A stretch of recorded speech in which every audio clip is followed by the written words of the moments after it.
all right, let's go. Here we go, baby. Tau Beta Pod, let's go. So much fun stuff to get into on the show today, guys. Going to be a lot of golf in football, college football. We got the U.S. Open. We got Pac-12 preview continuing. 4 more teams today. We're going to go over UCLA, Oregon State, Washington State, and Arizona State. Close it out. First, we're going to start off a little golf stuff. We got the not the U.S. Open. We got the Open Championship out there in Scotland, I believe. Just got underway today. Round 1 in the books, so we got a little bit to talk about. And we're just going to keep hitting the deep dives in college football. We're going to, hopefully by the time week 1 rolls around, we may not be done in time before week 0. I hope we are, because I do respect week 0, but hopefully we can get through all the Power 5 conferences, and I'm thinking Sun Belt, American, and maybe the MAC. Maybe 3 more non-Power 5s we'll try and hit too. And so, yeah, it's a lot of fun stuff today on the podcast. I hope everybody, if you're listening to this on Friday, I hope everybody's having a good week, enjoying your weekend. Or if you're listening at work, hopefully you get out of there quickly. You have something to look forward to on the weekend. Hopefully I can provide a little bit of light to y'all. And we're gonna try and do that. That's what the Tau Beta podcast is all about. It's the boys. It's TB. It's come in here and just bullshit around. That's my main goal with this podcast. Get in here, talk sports, and just bullshit around, man. That's kind of the vibe. But at the same time, ladies and gentlemen, you're listening to one of the greatest golf bettors. I've been called the golf god at times before. And sports gambling is going to be a big part of this podcast. And there's no sport that I'm better at gambling than golf. And some might say, oh, Jay, it's just beginner's luck. Nope, I win bets. I win Taylor Moore 55-1. Nobody else had that in the world. $5 to win $275 at Valspar Championship. What did I do a week later?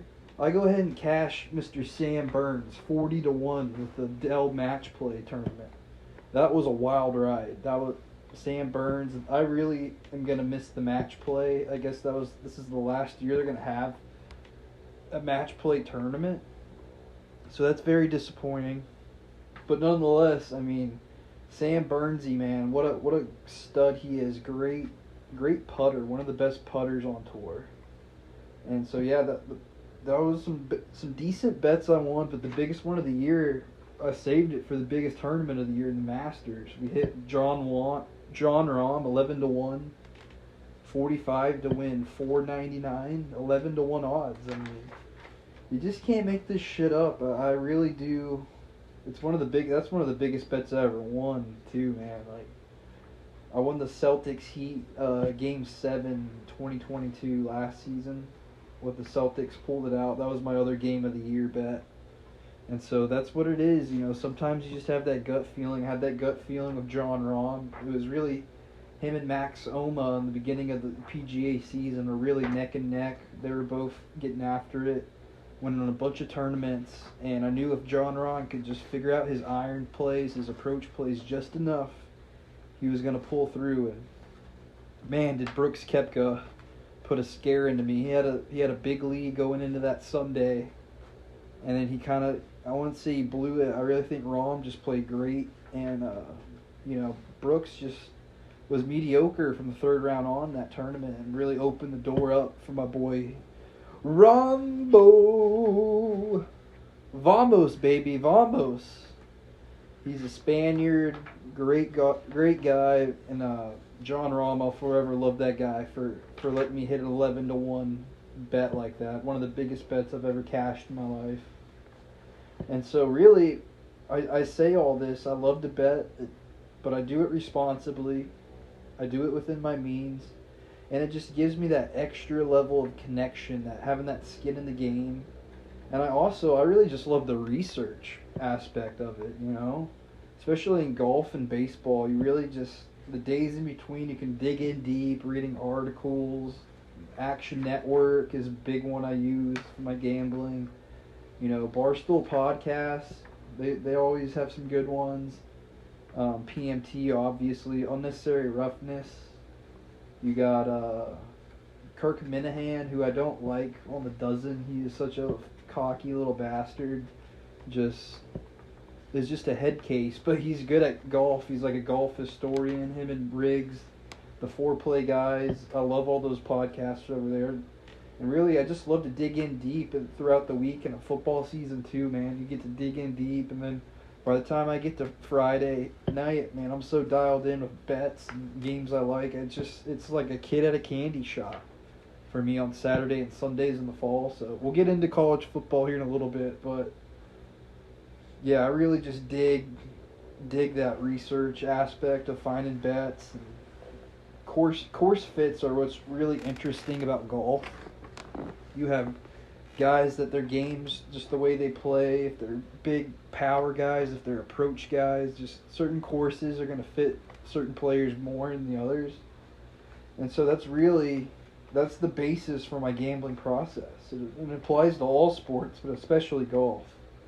You know, you have these strokes gain metrics, tee to green, approach, putting, etc. It's a great tool, and if you want to be mindful of it when you're trying to figure out your betting and handicapping tournaments, and you got players. Also, you want to keep in mind how their recent form is. Are they dialed in, or is their swing looking off, or are they trying out a new club? That's something you always want to be aware of when you're trying to figure out bets. And I've really been able to dig in deep and use that Monday, Tuesday, Wednesday. I've been able to use that time really nicely, and that's why I won so many bets in a row. I even won Scotty Scheffler in the Players Championship. We'll talk about Scotty here in a second, but I mean that's at least 4 wins I've had, and there was one or couple tournaments where I didn't pull out a winner, but I always hit some top 10s, some top 20s, you name it. And there's all kind of bets. You can do head-to-head bets. One that just comes to mind that I just feel really embarrassed about is I took Tiger to have a better overall score than Phil for the Masters, and Phil ended up finishing second, man. This just what an unreal Sunday he put together. So, really, guys, I love watching sports just because I love watching greatness, and there's so many great golfers out there that are just unbelievable athletes. Tiger Woods really came in and changed the game, and now you're seeing the new generation that looked up to Tiger. And you just see these guys that just absolute bombs. I mean, they are human and they have flaws there, but that's also another thing what I like about sports is knowing everybody's weakness. Like Scotty Scheffler, his weakness is putting. He sucks at putting. Tiger Woods, I don't know what his weakness is. He might be the exception. I guess it's just health. And just the fact he had a stretch there off the course where he was just thinking with his dick instead of his mind way too much. And it's kind of cost him in the back half of his career. He just hasn't stayed healthy. And who knows, maybe if there was 2 years in that stretch there, he could already have passed Jack Nicklaus for majors. So we love Tiger, but there's no denying he's been through some shit, but he changed the game of golf. There's no doubt about it. And Scotty, well, hit him with the Players Championship. I think that was 10-1 odds, 25 to win 250. So that's just in TPC Sawgrass where the Players Championships played out. That might be one of my favorite events all year outside of the Masters. I love that course. I love hole 17. You just have an island you're trying to hit on par 3. It's just one of the most nerve-wracking shots in all of golf.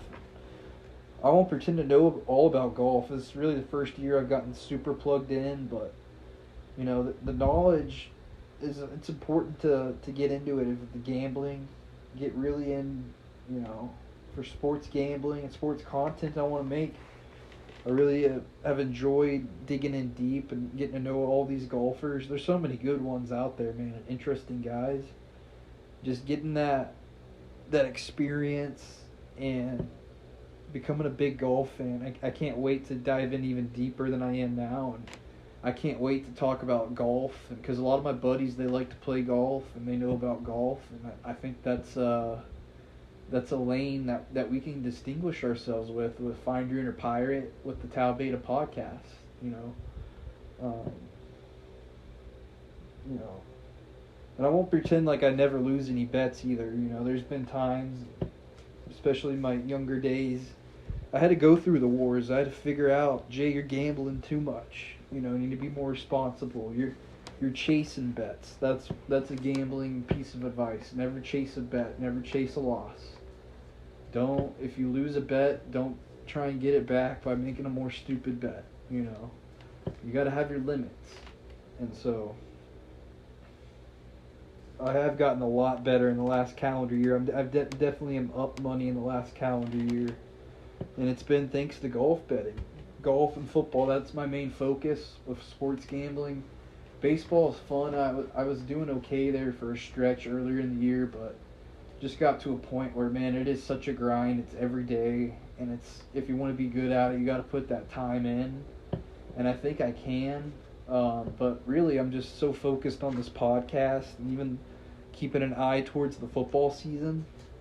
I think I don't want to run myself too thin trying to do it all. So we got our fantasy baseball league, the Man Cave League. It's going to be a grind for me to get back in the playoff. And really, with the Rangers have been unbelievable coming out this All-Star break. 6-0, haven't lost. They just swept the Tampa Bay Rays, the top team in the MLB record-wise. So you got to be thrilled with that. They got the Dodgers coming in starting tomorrow, a big weekend series. And, you know, baseball season's been a ton of fun this year. It really has. And I can't wait working down there in Dallas. Hopefully I can open myself up to go to see more games on the weeknights even too. So we'll have to see about that. We'll have to see about how this U.S. Open, or not the U.S. Open, the Open Championship.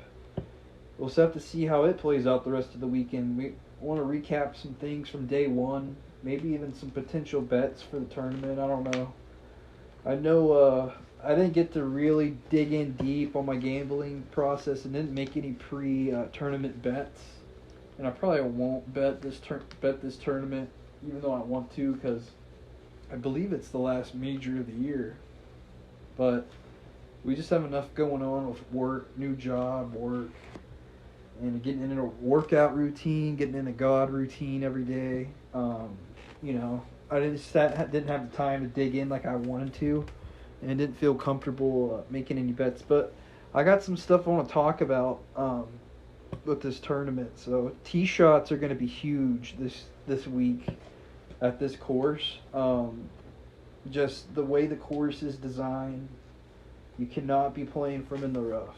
You know, the big hitters, they're going to have an advantage. And Scotty Scheffler, that's where you have to start with when you talk about striking the ball off the tee. His metrics are just insane.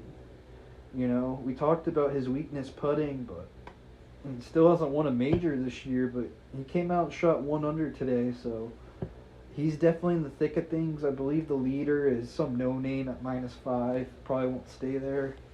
So Scotty set himself up for a decent little...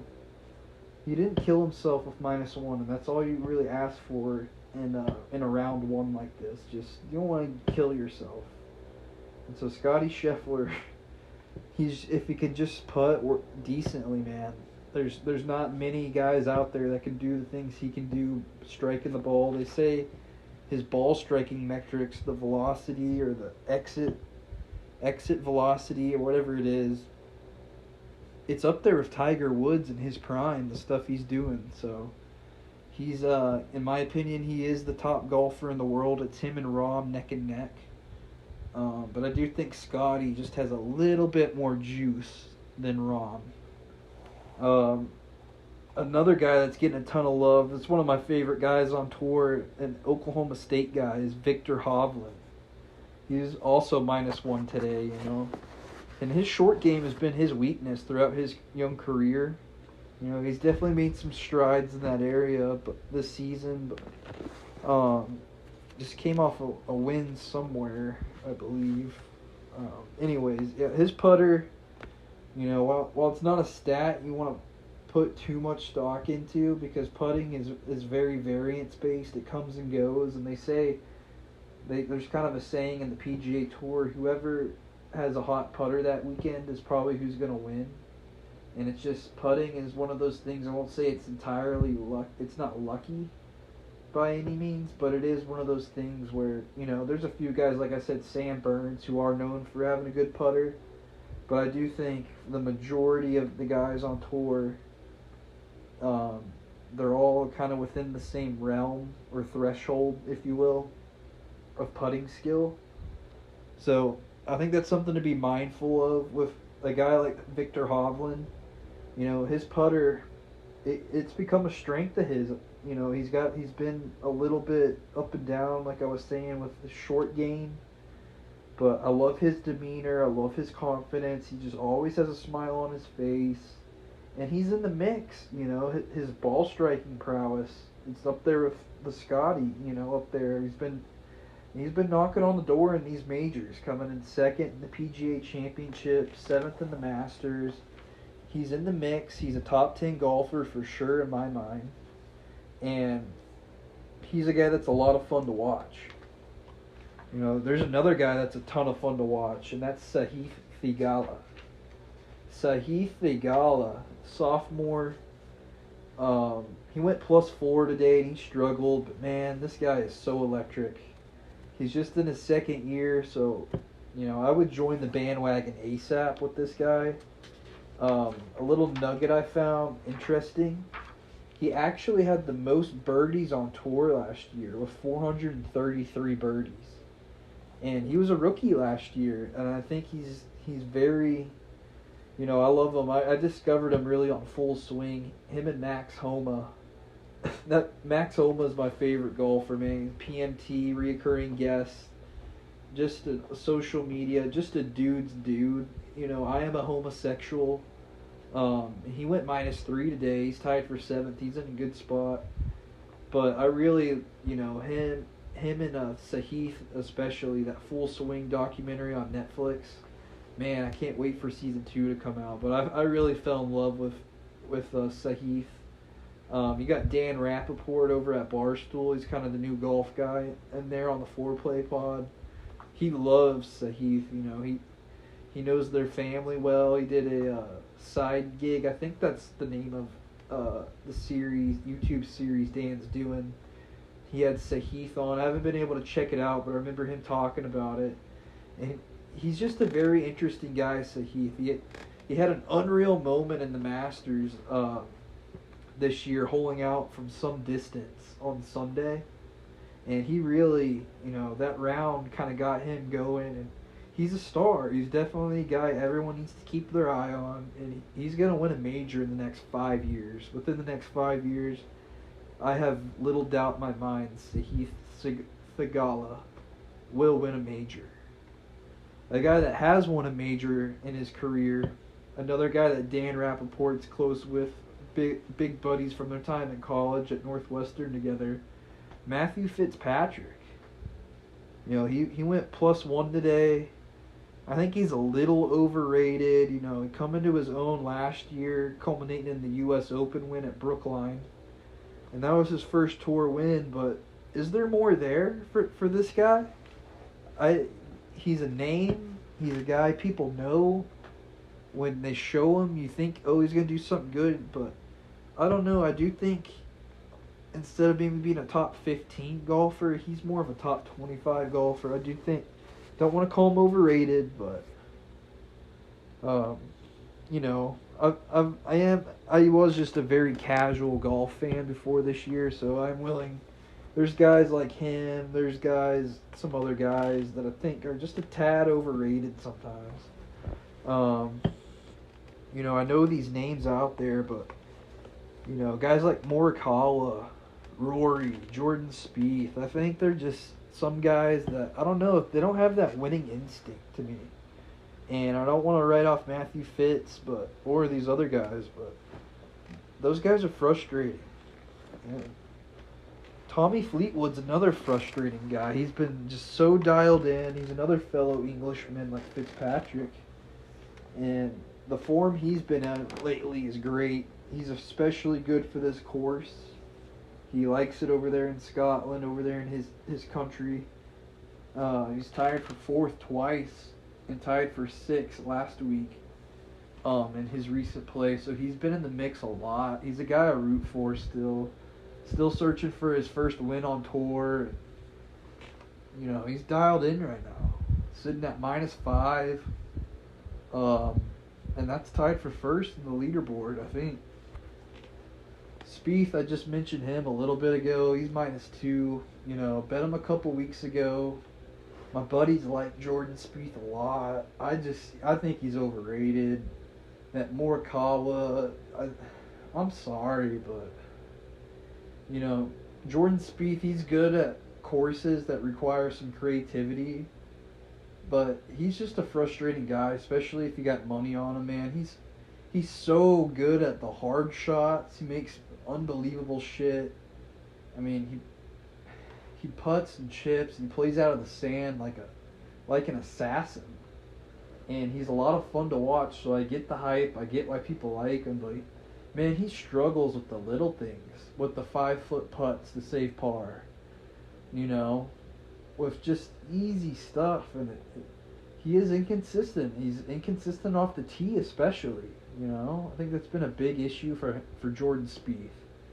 And, you know, I can relate a little, you know, just how I am as a person. We all have our weaknesses and our flaws, and so he is a very entertaining guy to watch on tour, and I do get it with people, but as a gambler, man, this is just not a guy I can trust a lot of the time, Jordan Spieth. And I get it, he wins the tournament here and there, and you know, there are times where he looks unreal, but it's just too inconsistent for me. I don't really have any bets that have come to mind, but if I do, always check out my Twitter on jbirdie23. I'll try and put some stuff out there as it comes to me. And I want to talk golf on the pod a lot, you know, betting, podcasts. Those foreplay guys, like I was saying, man, they're the biggest golf junkies out there. And I just love their passion for it. You can feel it through the screen. Frankie Borelli is one of my favorite guys at Barstool, man. I love that guy. That Trent, man, can't find a nicer guy. Riggs, just such a golf hardcore fanatic. And there's great guys, Dan Rappaport. So definitely a lot of fun listening to those guys. And they're an inspiration to me, you know, as I learn the game of golf and I get deeper into it and even try and play some now. I do think there's a lot of similarities to the NBA and golf, you know. In the NBA, it really is a star-driven league. It's about, you know, one player can have an outweighed importance compared to the rest of the team. You know, kind of like quarterbacks in football. And I just like that aspect of golf where it is individuals. That's why I could never buy into live golf. They try to make it a team thing. That's just the dumbest thing ever. And I think just the similarities between that, just getting to know all the guys and their stories. I mean, there's so many cool and interesting golfers out there I haven't even mentioned. Justin Thomas, you know, all kinds of cool guys. Joel Damon. I mean, I love the stars. I love the personalities. And you know, the LIV versus PGA thing when it first started a year or two ago, I loved the controversy. It's like, I've always thought the NBA is like the biggest reality TV show in America because it's star player wants out, signings, the drama, the pettiness. I'm here for it, man. And I know golf, it's a gentleman's game, but there's a ton of similarities between the two. And quarterbacks in football, you know, they have the biggest impact out of anybody. in sports. That's the out of any position in sports, the quarterback has the most control over wins and losses, in my opinion. Even though there's a lot else that goes into it. And we're gonna go ahead and just flip the page on over to some football talk right now, guys. We got a lot of stuff to go over, with Oregon State gonna lead the way. But first, I guess real quick, I guess there is a some type of hazing incident has gone on at Northwestern, and longtime coach Fitzgerald is out. An unreal, shocking development. Don't know a whole lot beyond that. I guess there was some hazing going on. I mean, I don't know if that's just this generation's too soft thing, or I'm sure it was something really bad. And I don't want to sound like I'm downplaying it, but man, I don't know all the details about it, but that's just a shocking thing to come across the wire in the world of college football. With Fitzgerald out of there, he's a guy NFL teams are looking at hard, like real hard. Over the years, the Bears, I know for sure did. And so, Northwestern, they got some things going on there that is going to make it make their season very difficult. When we get to the Big Ten, we'll probably discuss that in further detail. I guess they got some ex-coaches they got coming in, trying to join the staff for some advisory roles. So we'll see what that's all about, man. The Wildcats could be a interesting year for the Wildcats. Sorry, White Sox Dave. All right, let's get into more Pac-12 action. So last podcast we covered USC, Oregon, Washington, and Utah. The top four in the odds to win the conference. And I thought it was going to lead off with UCLA. I thought they were the fifth biggest favorite.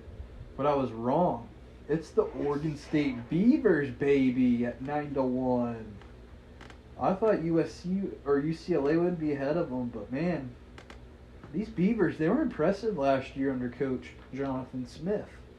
And they were so impressive. I think the name Jonathan Smith, that's the most basic white guy name of all time. I think they have to show something and be good for them to get any recognition, because their coach's name is so generic. I follow college football hard, and that's going to be a tough name for me to remember. Jonathan Smith. That's just the most basic name ever. You know, does that limit their ceiling this year? I don't know. In all seriousness, though, these guys, they're interesting. There's a talent gap between them and the top four, in my opinion, in this conference that we discussed last pod. But, man, they should have beat USC at home last year. They just turned it over too much. They creamed Florida in the Las Vegas Bowl 30-3. And 10-3, that was their first 10-win season since 2006. You know, so the Beaver fans are fired up for this year. The offense, there's a lot of questions surrounding the quarterback position, though, so that does scare me. The coach has tried a lot of bodies, but it feels as if number 17, Goldbrinson, who took over mid-season, I think he's going to get a chance, and I'm sure, but, you know, this is former Clemson quarterback DJ Uiagalelei. This is his job to lose, you know. One of the more interesting storylines as far as quarterbacks, transfer portal quarterbacks goes. He was miserable last year. Came into Clemson, had a really good year. That COVID year, filling in for Trevor Lawrence. He lost to Notre Dame in South Bend, but he had some really great games. DJ did. But, man, he was miserable last year. He got benched for true freshman Cade Klubnik.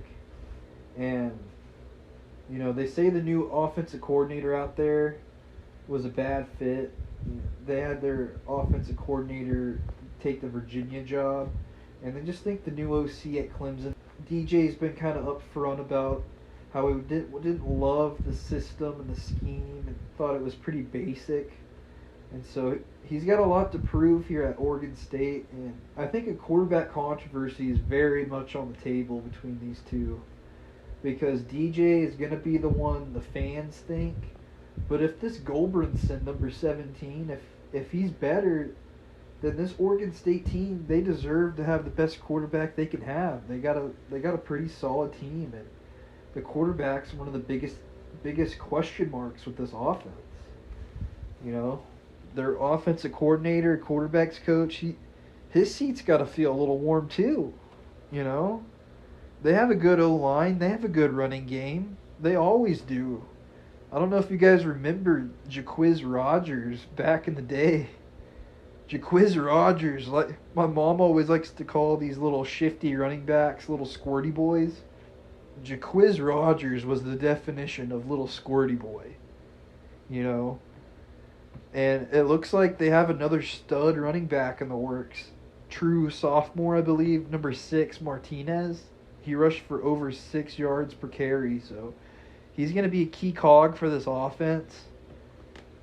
They did turn Jake Luton into a 6th-round pick, but that was a while ago. The quarterback position needs to step up if they have any plan on being anything more than just a cool story like they were last year. If they want to be a legit contender to win the Pac-12, it starts with quarterback play. You know?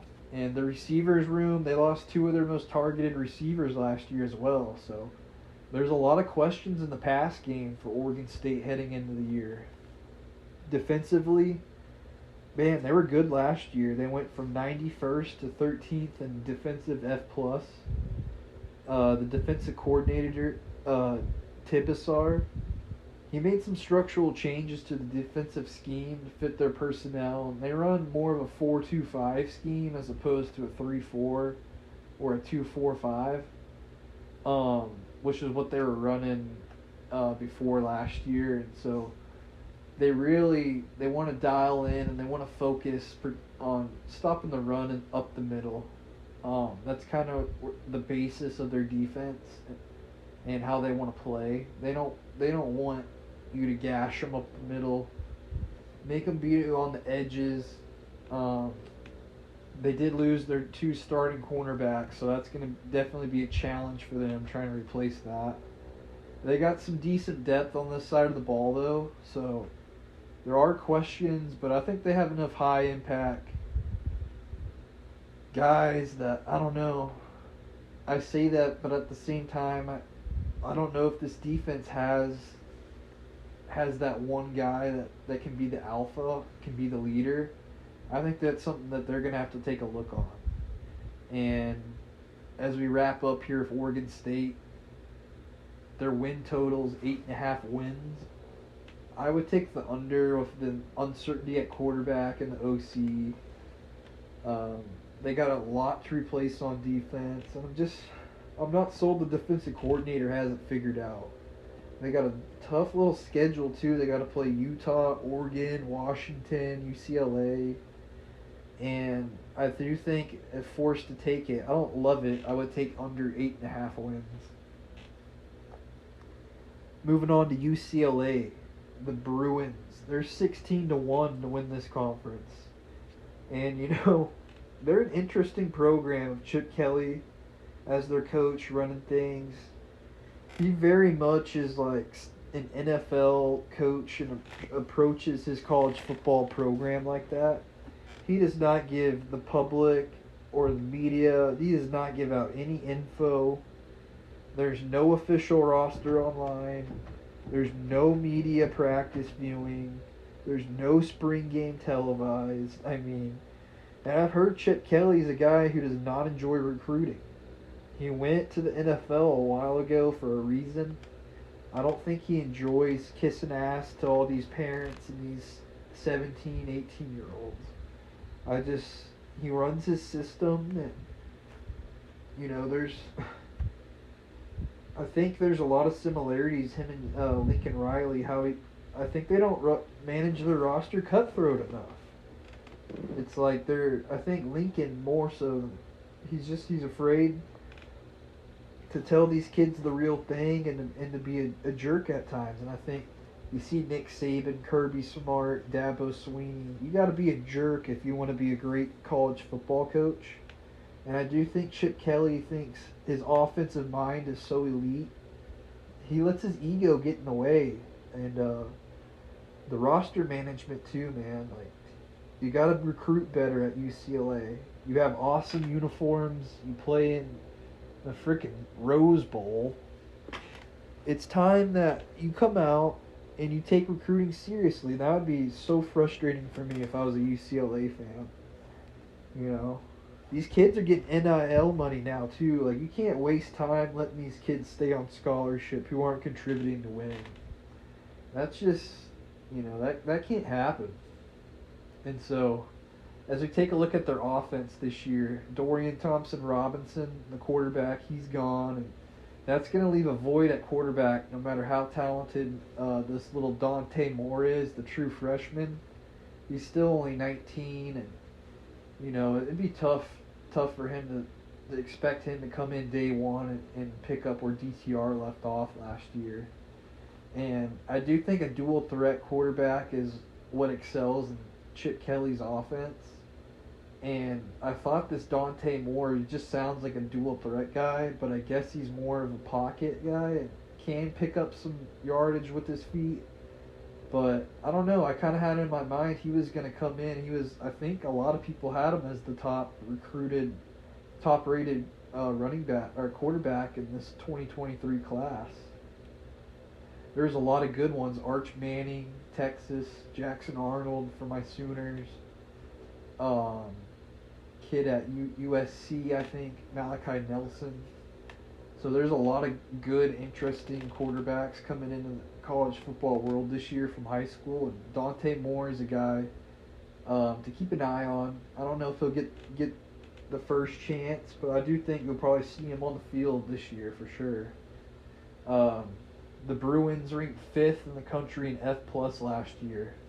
Very impressive. Zach Charbonnet, he's a running back transferred in from Michigan last year. He was dynamite, man, and UCLA, their offense was electric as fuck, man. They're a fun team to watch.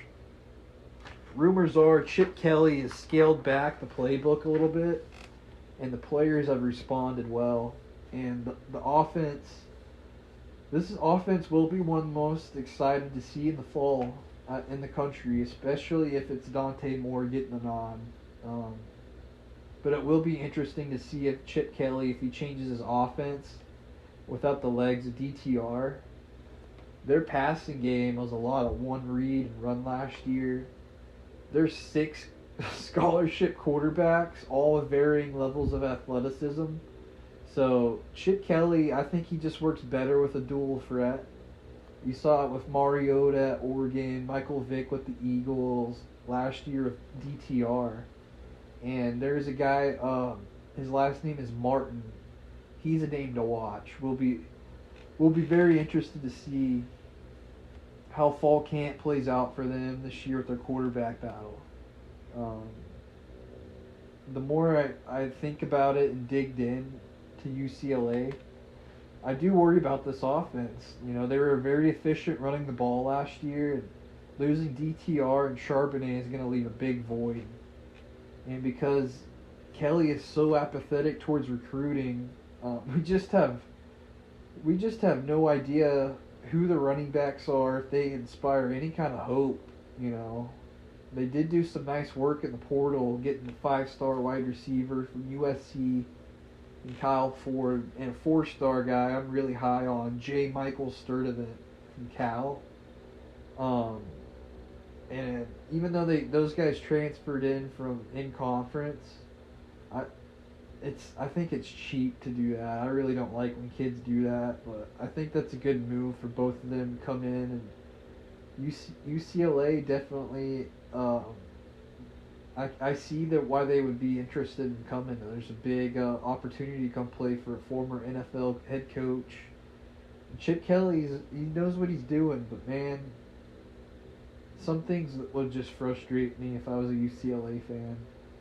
Um, but yeah, Sturdivant, I think he played high school football here in the Lone Star State, and OU was heavy after him. He's just a guy I could see breaking out, having a big year, 2023. Um, and like, yeah, he's just a name I put out there. I think he could thrive in Chip Kelly's system this year. They need a little slot guy too. They have a guy, Kyle Phillips, who graduated, and um, there's a guy, Mokio Atamalala. Did not see that right. Um, I think he could be a little slot guy that Kyle Phillips was for him last year. And that O line too, they're losing 3 out of 5 starters, and they went to the O line to address those needs with the portal. But there's some interesting data out there. You know, we've already got a couple years with the transfer portal, and there's some data out there that suggests, you know, if you get a portal body to come in and you expect them to be effective on the O line, that's kind of fool's errand. You know, for whatever reason, these O linemen, these big boys, they just haven't worked out when they go to the portal, and I think a lot of it is, man, these big guys, it's hard for them to want to run and do the conditioning, and they want to take the easy way out and get out of there. It's not. I'm not trying to speak in generalities, but I do think for a lot of those big guys, man, I'd be worried about, okay, why are you in the transfer portal? You know? And so I think that's something to think about. And I think Chip Kelly, man, he's relying too much on the portal, and he needs to start recruiting prep kids more. And so they're there for a reason in the portal. And Chip Kelly, it starts with the run game with his offense. They want to run the ball, and the O-line and the lack of depth, that's very concerning to me. You know. And the defense, too. The defense is concerning. They were trash last year, man. They were awful. They got a new defensive coordinator in there this year. I guess their D coordinator last year, he was away from the team for health reasons, and he ended up dying of cancer. But, you know, shouldn't be that big of a concern because they were 84th in F+, so, like, do we, you know, is it that big of a loss? I kid. I'm kidding. But, yeah, it was bad, especially at stopping the run last year. They couldn't do shit. You know, they couldn't stop a nosebleed. You know, you got this Lynn guy comes in. He was a rising NFL assistant, and he's going to try and put his imprint on this defense. You know, spring and fall camps are going to be huge for UCLA. Look for defensive end number 4, Jones, to be one of their most impactful guys on the team. You know, somehow Chip Kelly has 0 prep defensive ends on the roster. They're all transfer players. And, like, still, though, UCLA didn't give up one play over 50 yards last year, and they're such a bend but don't break defense. I do think that kind of works for them, but I just don't know if they're going to be efficient enough to be a real contender in this league. And so the over-under is 8.5 wins, and I'm taking the under again with them, you know. Just barely, but Chip Kelly has... I'm apprehensive with him because of the way he manages, or lack thereof, his roster, and he needs a dual threat quarterback for his system to work as efficiently as it does. And new defensive coordinator, there's just too much new there for UCLA. And that defense was bad last year. It was bad, and it should get better, but man, Pac-12 is no joke this year. It was good last year, and I think it's going to be even better this year. So we're moving on here. Let's go ahead and talk about the Washington State Cougars. They're 30-1 to win the league. And, you know, their offense was impressive in the spring game. A lot of people around the country, they're high on this Arbuckle, the offensive coordinator. He was a huge get. I think he came over from Western Kentucky, and Washington State, they're looking to get back to their roots, running an air raid system. They had some success last year, but before when Bailey Zappi was there at Western Kentucky, they ranked second in the country in F plus. So I think it's interesting that even though they claim Washington State has claimed they don't want to run a full-on air raid system, the offensive coordinator and at Washington State, I don't remember who it was. I guess he got fired. They only ran the ball 29% of the time, and that includes wide receiver sweeps, and that's just an astonishing low number. So their offensive coordinator comes in from Washington State. He does seem pretty promising.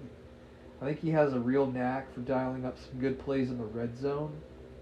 They had a 55% successful play metric down in the red area last year, which is way above average. And I don't know, it seems this team, this coaching staff, they really need to focus on running the ball more than they did last year. They got 4 starters back on the O-line. They were efficient running the ball last year, especially in positive down and distance. But they pass the ball too much. They get too pass happy, and they put too much pressure on the defense as a result. And I like their little quarterback, Cam Ward. I think he possesses a ton of natural talent. He can run. He has a strong arm. People think his mechanics need to be cleaned up a little bit to help with his accuracy, but I think this new offensive coordinator, Arbuckle, is going to come in. He's going to help him reach his full potential, a la Bailey Zappi, like he did at his time there. They got a JUCO transfer wide receiver. I think that could be a force in this offense in the passing game. And, I believe his last name is Sheffield. And, on defense, they got a new defensive coordinator coming in from Auburn.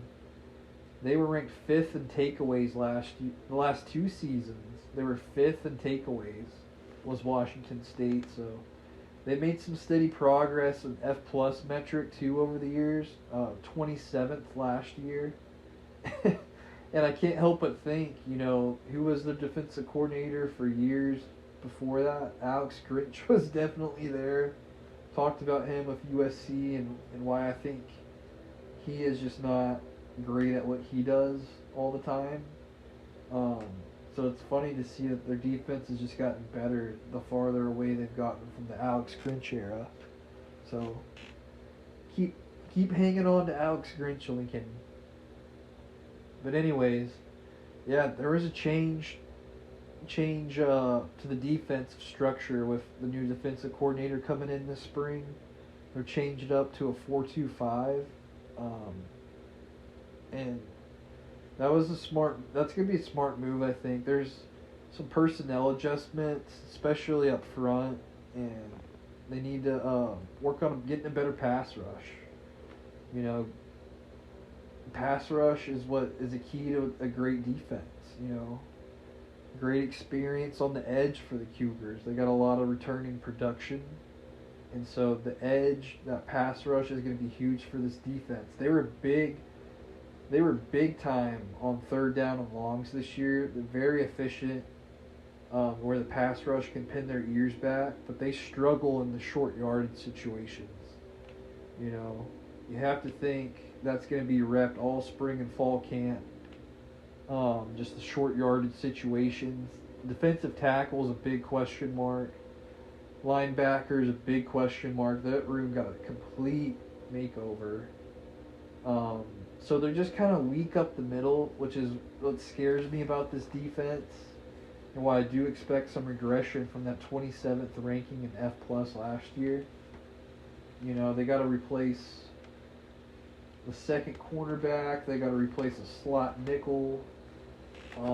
So there's some things about Washington State's defense that has me concerned.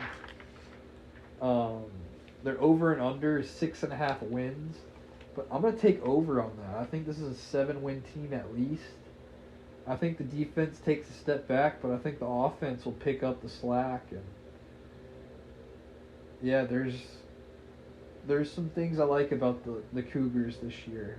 I don't. They're not going to win the conference, but they're going to be a team. They're going to upset a team or two throughout the year, I think.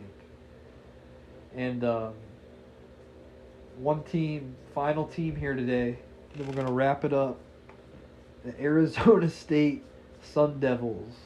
Love Arizona State, man. This is like one of the dream schools for any young male to go to. Beautiful women. It's just a vibe out there. I've just always heard it's like one of the coolest, most fun places to go. Arizona State. So they're dealing with a lot of change, man. They went through some shit with Herm Edwards as their coach. He's out of there now. They had a bunch of recruiting violations. Just all kinds of nonsense going on. And they were bad last year. They were a joke. And so in steps in Kenny Dillingham. He was the OC at FSU and Oregon, and this guy could be a star coach. I think a lot of people are excited about Kenny Dillingham and what he could bring to Arizona State. He overhauled the roster this year. There's so many new players, and this is really a lot. With a lot of teams last year, you saw some teams really succeed, and you saw some teams really struggle with their first year.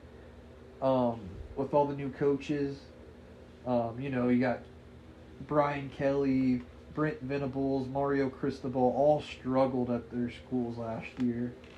And then you had guys like Sonny Dykes playing for the national championship, Lincoln Riley at USC, other examples. And so it can go either way in year one, especially you got so many new things and all that. So they got a tough schedule too. The Pac-12 has 6 teams at least that I would consider putting in my top 25 right now. And that's going to be a pod segment that I do as we get closer to the year, give out a top 25. And I don't know how often I do it. Maybe once a month, maybe once a week. We'll see. But the Pac-12 is going to have at least 6 teams like the top 30 range for me. Very tough conference this year. And Arizona State, if you know anything about that school, man, like I was saying, the women, the partying, it's so easy to sell 18 and 21-year-old men to come there, but it is hard to keep those kids eligible with all the distractions. It's one of the best party schools going, and it's hard to keep everybody focused on the day-to-day things. I'll just say that. The offense, Kenny Dillingham with this offensive background, I think he's going to come in. He's going to get this offense humming. At least they're going to be knowing what they're doing, I think. I think the favorite to get the job at QB1 is number 16, Bourguet. Probably not saying that right. He took over a game versus Washington last year and balled the fuck out. Former walk-on. Going to be rooting for him this year. He looked good in the spring game as well. So I think his primary competition is former Notre Dame quarterback Drew Pine, who transferred in. I'll tell you what, Drew Pine he's trash. He doesn't inspire a lot of optimism. He's just tough to watch, man. So I hope this Bourguet kid gets the first crack, because I've seen about enough of Drew Pine, whether it was betting on Notre Dame and him just being inept last year or whatever the case. Anybody that watched Drew Pine knows, man, that guy is just not very good. I'm sorry. Yeah, the D-line, I guess, there's been some reports that the D-line has dominated their O-line in spring practice. So who knows what to make of that, but that does spell disaster for any offense. Running back's a big question mark. They lost Valladay, who was a 1,200-yard rusher last year. So if you don't have a good running game, you don't have a good O-line, we don't know who the quarterback is. as much as I think Kenny Dillingham could be a good coach, he's gonna be up against it this year. And man, what a fall from grace the defense experience from 21 to 22 last year.